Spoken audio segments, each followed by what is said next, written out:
할렐루야. 오늘 성탄절을 맞이해서 이사야 9장 6절에 있는 말씀을 근거로 해서 예수님의 다른 이름이라고 하는 제목을 가지고 하나님의 은혜의 말씀을 잠시 나누겠습니다. 예수님이 탄생하실 때 천사들이 노래를 불렀지요. 하늘에는 영광이요 땅에는 평화로다. 하나님의 뜻이 이루어지는 하나님의 아들이 구원자로 이 땅에서 탄생하는 이 성탄의 놀라운 은혜는 하늘에서 하나님의 뜻이 계획이 이루어지는 역사가 나타났기 때문에 하늘에는 영광이라고 천사들이 노래를 불렀습니다.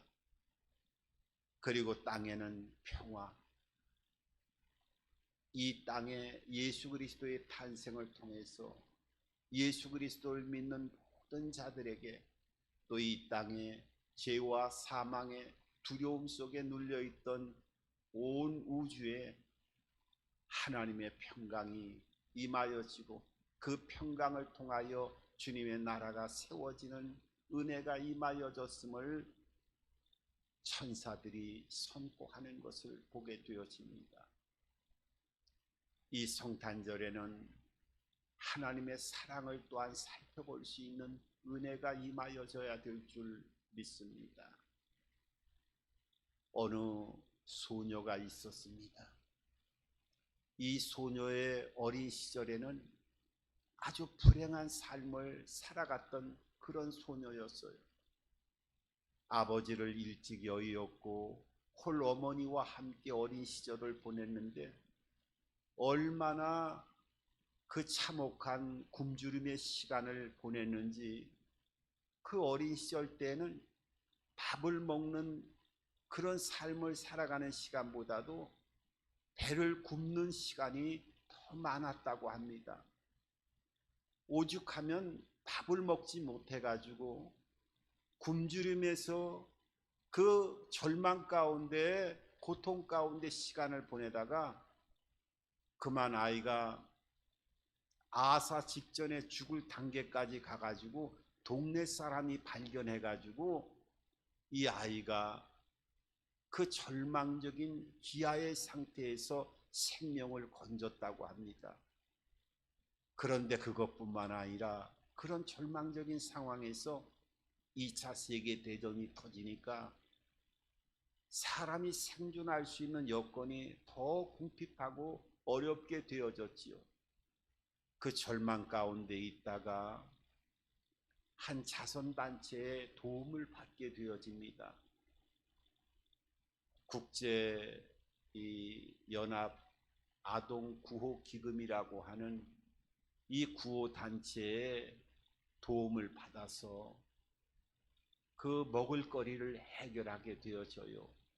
이 국제연합 아동 구호 기금은 그 전쟁 당시에도 세계 곳곳에서 어려운 자들을 도와주고 그 빵을 지급함으로 인해 가지고 생명을 살리고 그 절망적인 기아에 허덕이는 많은 지구촌에 있는 사람들을 그 아동들을 살리는 일에 가장 앞장섰던 이 구호기금의 단체지요. 그래가지고 거기에서 주는 구호품을 통해 갖고 생명을 연장하게 되어지고 나중에 성장을 해서 영화 배우가 되어지는데 그 영화 배우가 어떤 배우냐 하면 우리가 아마 한 번 정도는 그 영화를 보고 또 영화를 보지 않은 세대라 할지라도 그 영화의 제목 정도는 알지 않을까 생각을 하는데 그 영화가 바로 로마의 휴일이라고 하는 아주 명작 중의 명작이지요. 거기 주연으로 나왔던 오드리 헵번이라고 하는 여자의 주인공의 이야기입니다. 이 오드리 헵번은 아카데미 여우주연상을 받고 지금까지도 많은 사람들의 그 로마의 휴일에 마음속에 움직였던 그 여의 주인공의 그 장면을 기억하는 사람들이 참으로 많이 있습니다마는 그 어려움 속에서 이 오드리 헵번은 자기가 이름 모를 사람에게 도움을 받았다라고 하는 것, 그리고 생명을 유지하게 되어지고 오늘날 이 시간까지 이런 영광의 자리에까지 올랐다라고 하는 그 은혜를 잊지 않고 그 이후부터 어려운 자들을 돕는 일에 가장 헌신적으로 앞장서는 삶을 살아갔던 그런 삶으로 모든 빚진 거를 갚기 위해서 그야말로 전심으로 그 어려운 자들을 돕는 일에 최선을 다하는 삶을 살아갔습니다. 나중에 이 오드리 헵번이 그 살아생전에서는 그렇게 어려운 자들을 도울 뿐만 아니라 죽음 이후에도 그 국제 아동 연합 구호기금의 그 단체의 그 어렸을 때 구호품을 통해 가지고 그 은혜를 입었다는 생각을, 그렇게 유명한 세계적인 대배우가 되어졌음에도 불구하고 잊지 못하고 죽음 이후에도 국제 그 연합 아동 구호기금에 이 오드리 헵번이 많은 사람들에게 도움을 줄 수 있는 그 은혜의 통로로 그 단체의 모든 것들을 사후에도 국제연합 아동 구호기금의 모든 영역에 죽음 이후에도 그 이름을 통해서 많은 사람들을 살리고 아동들의 그 기여와 절망감에 허덕이는 그 고통 속에 있는 자들을 돕는 일에 최선을 다하는 그런 삶을 살아갔던 흔적을 보게 되어집니다. 그 인내를 잊지 않는 것이죠. 여러분, 요한일서 4장 11절에도 보면 하나님이 이처럼 우리를 사랑했기 때문에 우리가 서로 사랑함이 마땅하지 아니하냐 이렇게 말씀하고 있어요. 우리는 하나님의 사랑을 입어서 그 아들 독생 성자 예수 그리스도의 탄생을 통해서 그 아들을 믿는 자마다 멸망치 않고 영생을 얻을 수 있는, 사람의 언어로는 측량할 수 없는 귀한 은혜와 그 축복을 받는, 영생의 복을 받는 하나님의 사랑을 입었음에도 불구하고 그 사랑을 온전하게 체험하고 그 은혜를 잊지 않고 삶을 살아가는 것이 과연 얼마만큼 그리스도인들에게 이 절박함과 그 은혜 안에서 살아가는 모습으로 이 땅을 살아가고 있는 것인가 하는 것을 한번 살펴본다고 하면 여러 가지 생각을 또한 해보지 아니할 수가 없습니다. 오늘 이 성탄절에는 그 은혜와 사랑을 다시 한번 온전하게 체험할 수 있는 귀한 복된 자리가 되어지기를 주님의 이름으로 축원합니다. 그래야 하기 위해서는 우리가 하나님을 알아야 되고 또 역시 예수 그리스도를 알아야 되겠지요. 우리가 예수님께서 신약 성경에 그 8가지 복을 얘기한 유명한 산상팔복음이라고 하는 마태복음 5장을 통해서 예수님이 산 위에서 그 유명한 팔복을 말씀하셨습니다. 그 팔복 가운데 그 6번째 복이 어떤 복이냐 하면 그런 말씀이 있어요. 마음이 청결한 자는 복이 있나니 저희가 하나님을 볼 것이라고 이렇게 말씀하고 있습니다. 그럼 하나님을 본다라고 하는 것이 마음이 청결할 때 하나님을 본다고 하는데, 우리가 개역 성경을 한글로 된 성경을 보면 마음이 청결하다고 하면 죄가 없는 사람이, 마음이 깨끗한 사람이 하나님을 볼 것인다 이렇게 판단을 하고 생각을 합니다만, 사실 성경 원문을 보면 그 의미가 아닙니다.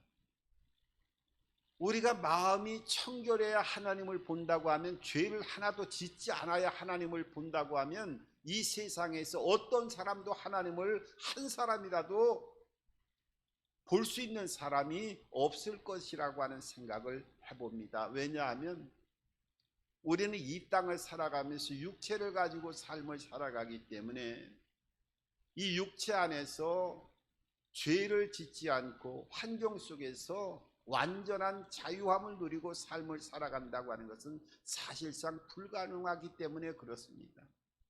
그럼 이 청결하다라고 하는 이 의미가 어떤 의미냐 하면 헬라 원문을 보면 카타로스라고 하는 단어를 사용하고 있어요. 이 카타로스라고 하는 단어는 불순물이 섞여져 있는 상태의 하나를 얘기하고 있어요. 마치 우리가 순금을 얘기할 때 불순물이 들어가지 않고 99% 이상 순금의 농도가 금으로 되어지는 것을 카타로스라고 얘기하는 거예요. 하나도 불순물이 섞이지 않은 상태지요. 우유가 물 같은데도 우유 안에는 물이 섞여지지 않은 상태의 그 우유 자체를 카타로스라고 표현하고 있는 거예요.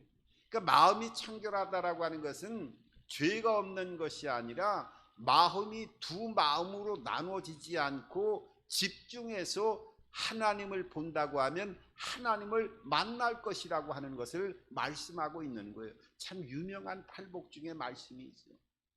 집중해서 하나님을 바라본다. 마음이 나누지 않고 하나님 앞에 모든 것들을 결단하고 하나님을 바라본다. 이것이 바로 청결의 의미인 카타로스의 뜻임을 우리에게 말씀하고 있는 거예요.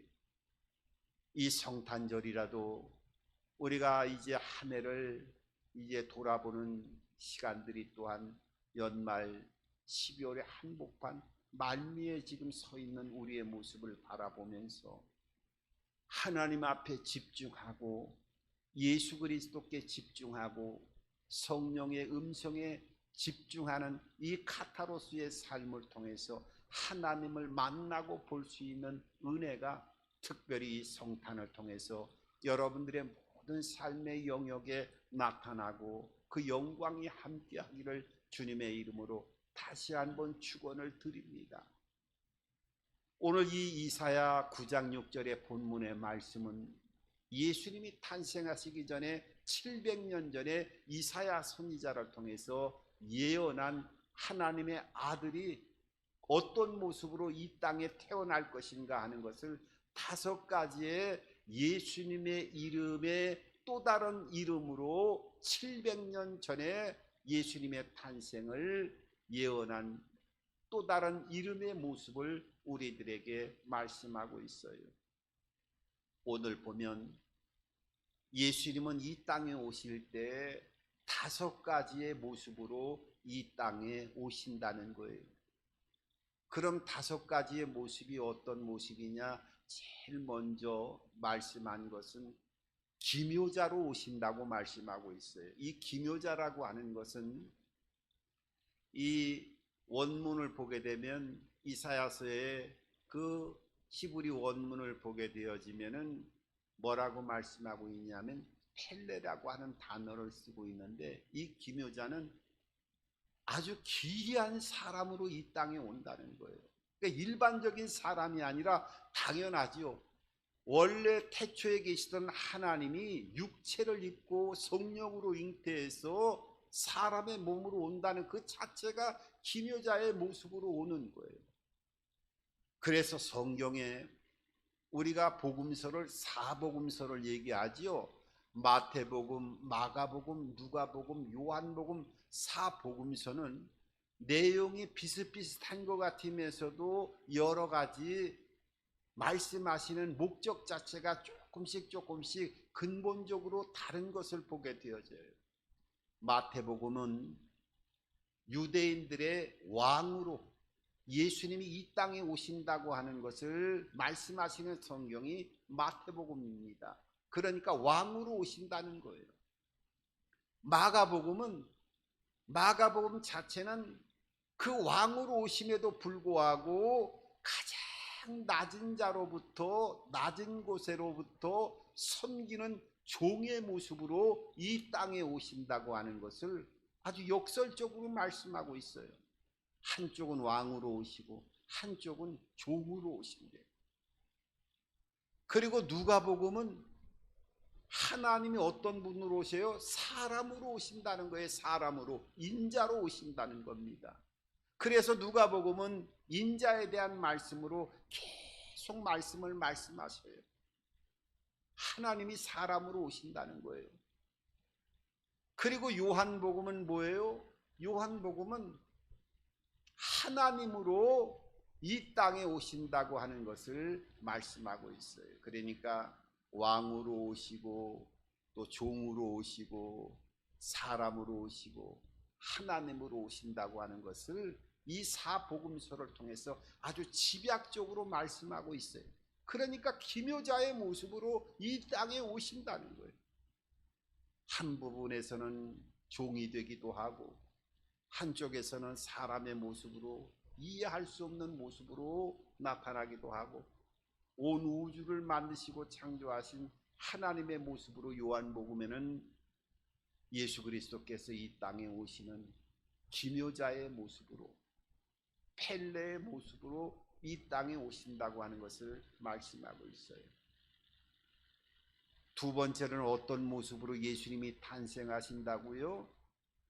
모사의 모습으로 오신다는 거예요. 이 모사라고 하는 말은 요엣지라고 하는 단어를 사용하고 있는데, 이것은 카운셀러, 영어로 얘기하면 상담자로 이 땅에 오신다는 거예요.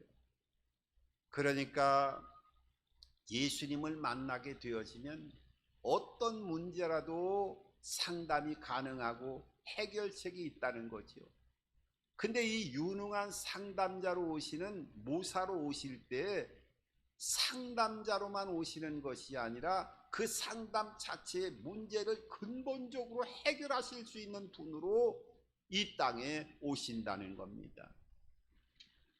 우리가 세상에 유명한 상담을 잘하는 사람들 얼마나 많이 있습니까? 세계적인 석학들, 또 책으로 우리 인류 역사에 있어서 최고의 그 인성과 또 혼적인 요소를 쪼개어서 상담을 통해 가지고 아주 유명한 책들을 기술한 정신분석학자라든지 수많은 사람들의 이야기가 있습니다마는, 상담은 아무리 이 땅에서 아무리 유명한 사람이라고 하더라도 상담밖에는 못 해주고 어느 정도는 해결해 줄 수 있어도 근본적인 큰 문제에 봉착하게 되어지면 상담으로 해결책은 얘기해 줄 수 있어도 해결 자체를 해줄 수 없다고 하는 것을 우리는 잘 알고 있습니다.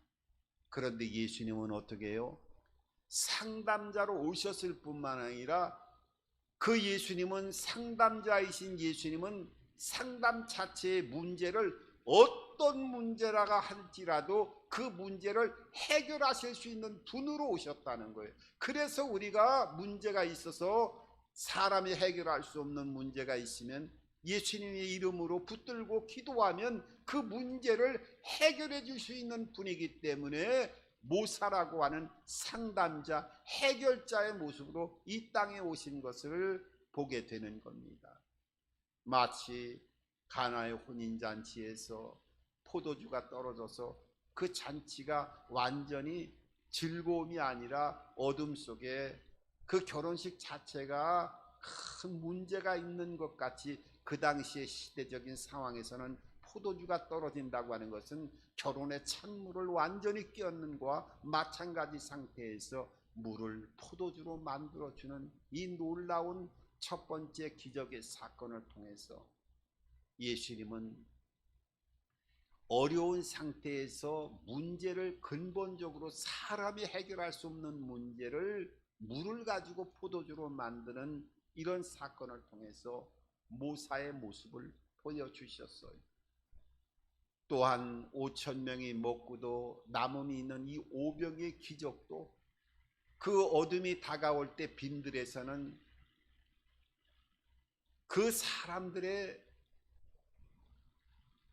그 배고픔을 해결할 수가 없었음에도 불구하고 돈이 있고 해결책은 누구나 얘기할 수는 있어도 그 해결 자체를 근본적으로 해결할 수 없는 상태에서 예수님은 오병이의 기적을 통해서 5천 명이 먹고도 12광줄에 남기는 이 기적을 행하셨어요. 문제를 근본적으로 해결하시는 분이지요.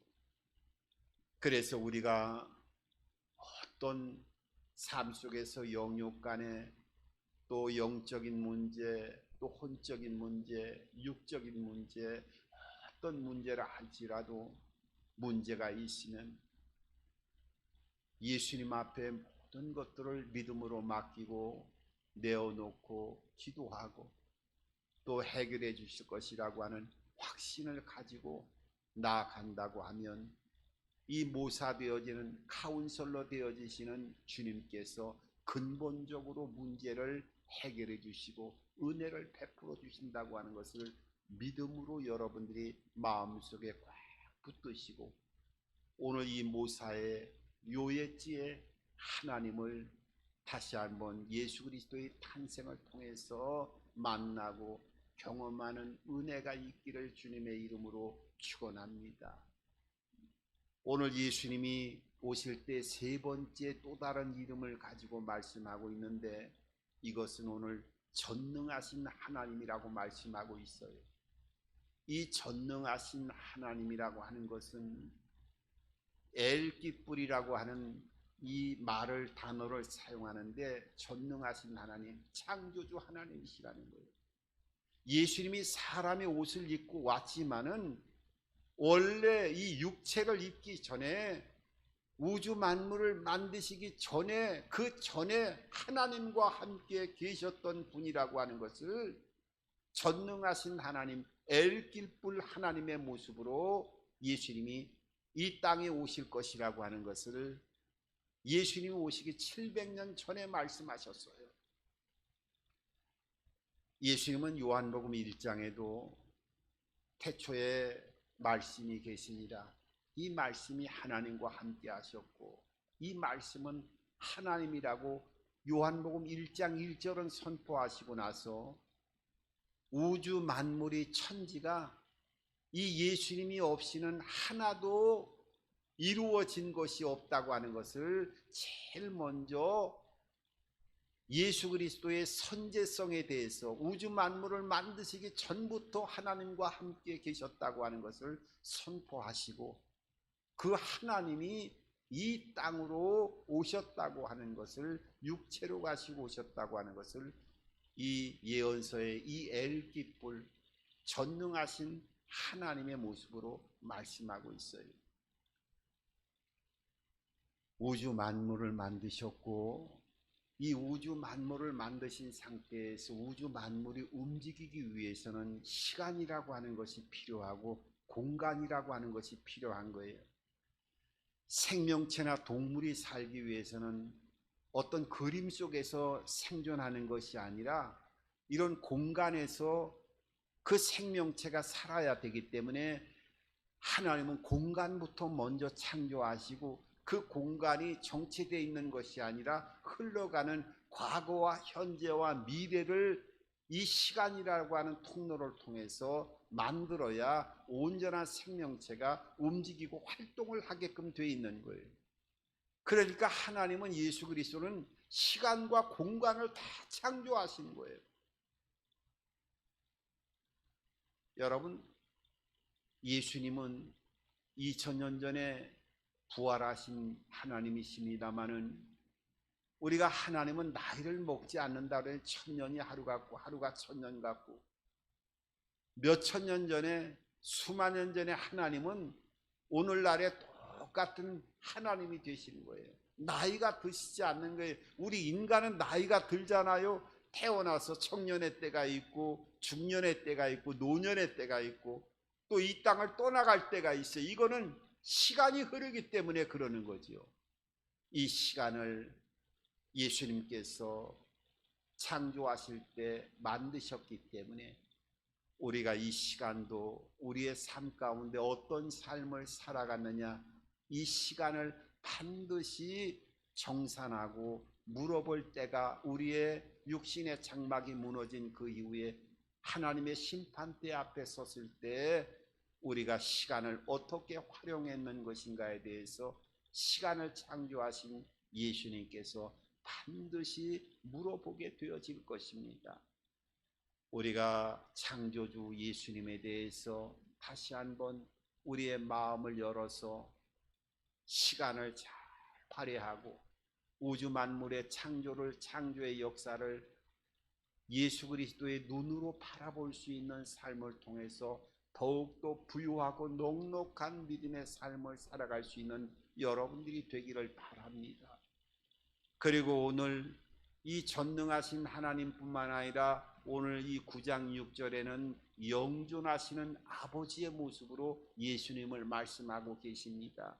이 영존하시다 하는 것은 아바 아들라고 하는 단어를 사용하고 있는데 이거는 영원한 생명을 주신 분이라는 거예요. 그러니까 예수님은 창조주가 되을 뿐만 아니라 우리 인간에게 영원한 생명을 원래 주셨던 분이고 그 시간 속에서 영원한 생명까지 우리 하나님의 자녀들을 책임지신다라고 하는 것을 아바 아들 영존하신 아버지의 모습으로 우리들에게 말씀하고 있어요. 그렇지 않습니까? 영원한 생명의 주관자가 되시는 분이기 때문에 우리에게 죽음 이후에도 모든 것이 시간이 끝난 것이 아니라 그 이후도 영원한 영생으로 이어질 수 있는 시간으로 시간의 주인이 되시는 아바 아들 하나님의 모습으로 우리를 창조하시고 시간을 만드신 분이기 때문에 그 시간 속에서 우리에게 영원한 시간을 줄 수 있는 분이라고 하는 것을 아바 아들 하나님 영존하신 아버지의 모습으로 우리들에게 말씀하고 있어요. 그것뿐만 아니라 오늘 평강의 왕이시라. 이 다섯 번째 마지막에 평강의 왕이다. 이것은 산 샬롬이라고 하는 이 단어를 통해서 단순한 평강의 왕이라는 것이 아니라 평강의 왕이시기 때문에 평강을 더해 줄 수 있는 분이라고 하는 것을 우리들에게 말씀하고 있어요. 그래서 우리가 예수 그리스도를 믿고 믿음과 은혜와 생명 안에 구원받은 자가 되어지면 이 산 샬롬이라고 하는 평강의 왕 주님께서 우리에게 성령을 통해서 평안을 더해 주시고 그 평강을 통해서 모든 두려움을 이겨나가게 하시고 그 평강을 더해 주시는 은혜 안에서 모든 문제를 해결하는 능력으로 충만하게 이 세상을 이겨나갈 수 있는 근본적인 하늘의 능력을 평강을 통해서 우리들에게 주셨다고 하는 것을 말씀하고 있습니다. 여러분, 오늘 이 성탄을 통해서 오늘 우리에게 상담자가 되어지고 영원한 생명의 주관자가 되어지고 또 창조주가 되신 그 예수 그리스도께서 우리에게 영원한 평안을 주시고 또 우리의 삶 속에 우리의 모든 영역의 은혜를 베풀어 주시기 위해서 이 땅에 거룩한 탄생을 통해서 예수님께서 초림하신 이 성탄절을 통해서 우리의 삶 속에 이 모든 회복의 역사가 함께하기를 주님의 이름으로 축원합니다.